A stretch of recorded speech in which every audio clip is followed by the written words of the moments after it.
What's up, everybody? I hope y'all are having a wonderful day. I'm Anthony. On today's video, we're going to have another conversation about herbal medicine, this time on the black walnut.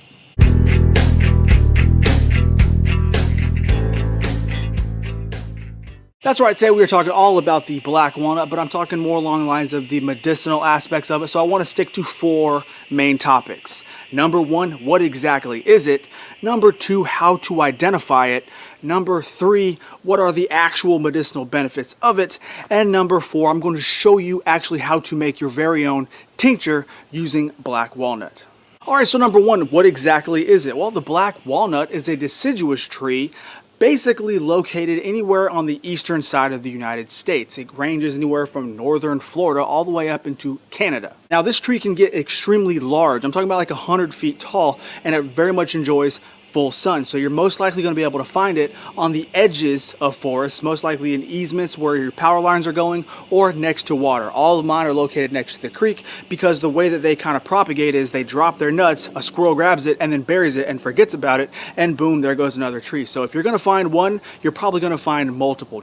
Okay, so number 2, how do you identify that you have properly found a black walnut tree? Well, there are, depending on the time of year, there are 3 different things that you're going to want to look at. You want to pay attention to the bark, the leaf, and the fruit. All right, in the summertime, the leaf and the fruit are going to be the best ways to tell that you have a black walnut. The leaf looks like this. Yes, this is one leaf. It's called a pinnate leaf, meaning that one of these is actually the leaf, and then these tiny little sections are called leaflets. All right, they are serrated. See the edges serrated? They are oblong shaped, and they can range anywhere from 7 to 17 of these tiny little leaflets, all right? But when it comes down to it, you have one leaf, and it looks like this. Secondly, you're going to have the fruit, which is going to look somewhat like this. It's going to be circular shaped, looks almost like a green tennis ball. Finally, the last way to find out if you actually have a black walnut tree is by looking at the bark. All right, if you're walking through in late fall, winter, early spring, and there's no leaves up on the canopy, you can look down on the ground and maybe see some spent leaves or spent walnuts, because walnuts look very dark and dingy whenever they've rotted on the ground.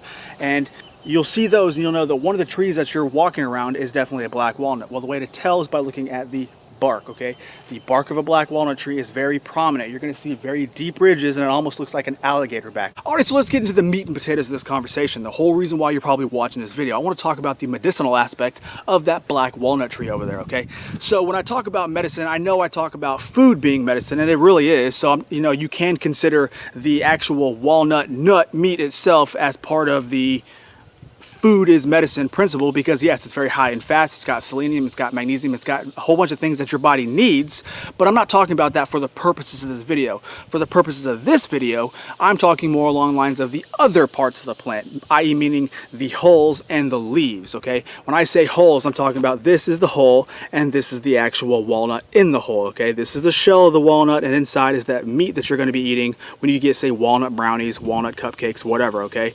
That is not what I'm talking about when I say medicinal side. I'm talking about this green outer shell right here. That's where the medicine hides. Now, I want to make sure I'm completely 100% transparent with y'all and on my intents and purposes of this video. This is an herbal medicine talk, and I learned all of this stuff from this book right here, okay? Southeast Medicinal Plants by Corey Pine Shane.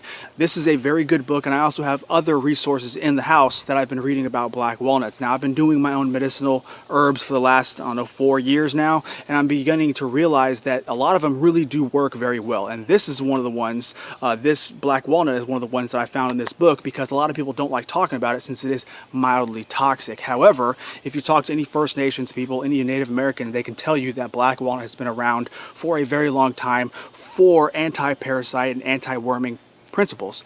Now, there's an organic chemical, organic compound inside that hull that's called juglone, okay? Juglone is actually all inside the tree, and it's definitely down in the roots. It's one of those components that is actually being seeped out by those roots to make sure that there's not very much competition around that tree. That way that tree can grow big and tall, and it's not being crowded out by other trees. That's why if you ever try to grow a garden underneath a walnut tree or where a walnut tree once stood, it's not going to do very well because there's too much juglone in the soil that will kill other plants. Well, you can use that chemical that compound to your advantage, because not only is it not good for plants, it's also bad for things like fungus and internal parasites. So now Juglone is one of those extremely potent antifungals, antiparasitics, and vermifuge. A vermifuge is getting worms out of the body. Antiparasitic is obviously getting rid of parasites, and antifungal is getting rid of fungal issues like ringworm, because it can be used internally and topically. Unfortunately, Juglone is not very soluble in water, so when you take it in things like a tea, it doesn't really do the job as well as it would if you put it into something like an alcohol. Okay, carrying it in alcohol or an oil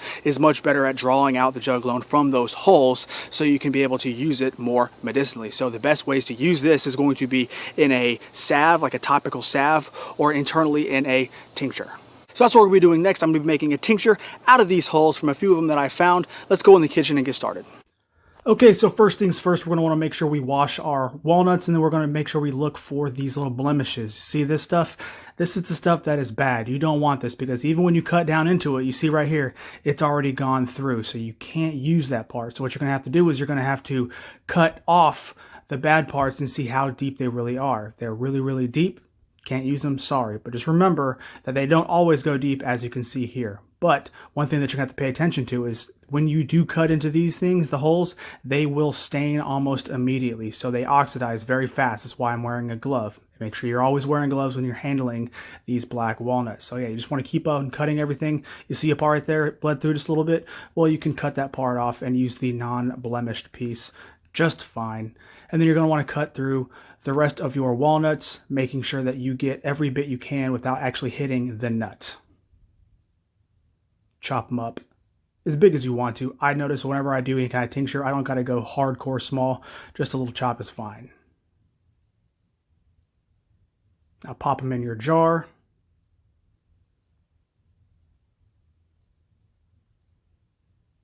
Now we can go for a weight.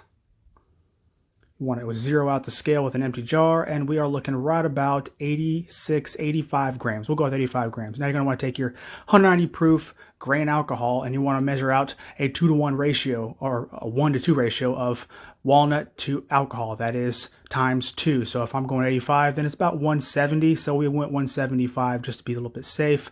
And then you're going to want to transfer everything back into a bigger jar. All right, you're going to put your walnuts in first, and then you're going to cover everything up with your alcohol. Now just cap it off and write the date so you know what day you actually put this on there. And we're going to let it basically soak for between 2 to 4 weeks. Okay, so it's been about 3 weeks, 19 days to be precise, and look how dark that mixture is. It is basically black. That's why they call it black walnut. So we are going to take a strainer, and we are going to separate the holes from that goodness. That way you're not having to worry about pieces of hull whenever you're taking your tincture. Now, I use these tincture bottles that I got off Amazon. I use these for all my tinctures. They use a glass pipette. They are really good. I'll put a link down below for it so you can check it out yourself. And all we are going to do is we are going to fill these up. I like to fill them up to right about to the shoulder. That way I'm not overfilling, especially when I put the pipette back in. And then, of course, make sure you're labeling before you finish so you don't forget what you have. Alright, so here it is. This is the tincture, and this is what you're going to be taking whenever you want to try to get rid of internal parasites, or you may have some issues. The good thing about this also is it's bitter, so the bitter taste also stimulates bile production, i.e. in your liver, helping to detoxify the liver, okay? So that's why we're going to do this stuff. That's why we make this stuff. That way we can take care of internal parasites and kind of regulate the liver, do good things like that. So if you have a black walnut tree, please go ahead and give this a try. If you know someone that has a black walnut tree, or maybe you can go find one in an area, especially if you live in the eastern side of the United States. Go find one so you can make your own medicine. It doesn't take very much. I think I used 3 walnut holes to actually make this, and I made 4 of these tincture bottle vials. Now, how you take this is actually very simple. A lot of people, when it comes to tinctures, just like to stick it underneath their tongue and hold it there for a few seconds so your body can absorb it. But for me, since this is going to be 90% alcohol and it is very strong, I like to dilute my stuff in water. So that's what we're going to do. Okay, got a dropper, one more. All right, there she is, and bottoms up. Now, before I go, I got to make sure I mention one thing. It's very important, something that I have to say on this video.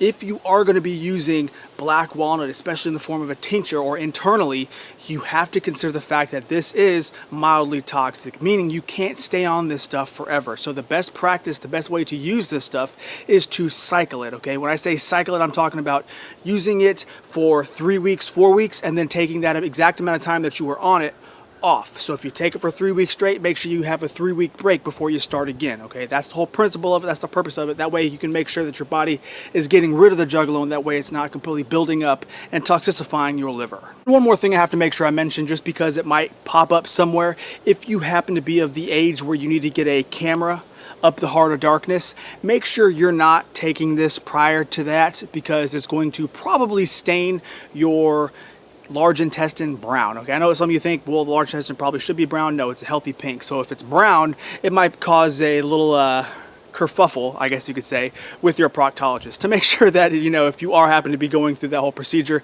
you don't take this stuff at least a month before that, okay? Okay, so I hope you learned something from this video. This is one of those very important ones I think everybody needs to understand and realize that you do have medicine in your backyard. And hopefully these videos, my past herbal medicine videos, will help you understand that and help you at least open your mind up, maybe put some more tools in your toolbox to understand that you don't have to go to the doctor for everything, okay? You can actually make your own medicine and hopefully nip a lot of those problems in the bud. But if this video helped you at all in any way, please do me a humongous favor and give this video a thumbs up. I very much would appreciate it. Share this video with somebody who you think might appreciate it. Subscribe to the channel if you are not, and I'll catch y'all later, okay? Bye.